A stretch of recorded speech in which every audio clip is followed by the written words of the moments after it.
আজ আমি নিয়ে এসেছি নর্মাল মটন কারি।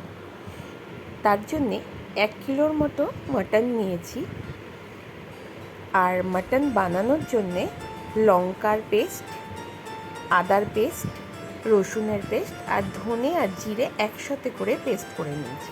আর গোটা গরম মশলা আছে, পেঁয়াজ কুচি, টমেটো কুচি। এই হলো আমার উপকরণ। আচ্ছা, প্রথমে একটা প্রেশার কুকারে মাটনগুলো দিয়ে দেবো।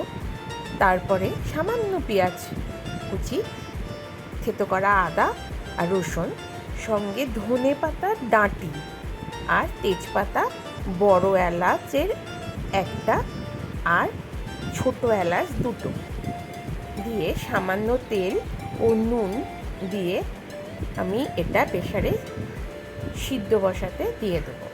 7টার মতো সিটি দেবেন, 5 লিটারের প্রেশার কুকার হলে। ওদিকে একটা কড়াইতে তেল দিয়ে দেবো। তেল গরম হলে তাতে সামান্য নুন দিয়ে কেটে রাখা আলুগুলোকে ভেজে নেবো ভালো করে। আলুগুলো ভাজা হয়ে গেলে তার মধ্যে সাদা জিরে, ছোট এলাচ, তেজপাতা, শুকনো লঙ্কা ফোড়ন দেবো। বেশ মিষ্টি একটা গন্ধ বেরোবে। তারপরে পেঁয়াজ কুচি ও টমেটো দিয়ে দেবো, দিয়ে ভালো করে ভেজে নেবো। তারপরে যে মশলাগুলো আগে করে রেখেছিলাম সেগুলোই একটা বাটিতে সব একবারে পেস্ট মিশিয়ে নেব। মিশিয়ে নিয়ে সেটাকে কষতে থাকবো। আমার কাছে এক্সট্রা কিছু রসুন বাটা আর ধনে জিরে বাটা ছিল, মনে হয়েছিল লাগবে না, তাই আমি ওটা আবার দিয়ে দিলাম, যে না নষ্ট করে।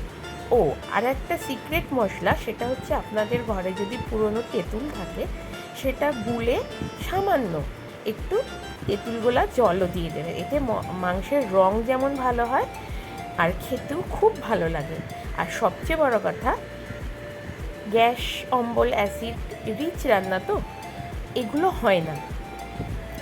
তারপরে ভালো করে কষানো হয়ে গেলে এর মধ্যে যে মাংসের স্টকটা রয়েছে সেই স্টকটাই দিয়ে দেবো, দিয়ে ফুটতে দেবো যতক্ষণ না মাটনটা আপনার মনের মতো করে সেদ্ধ হয়।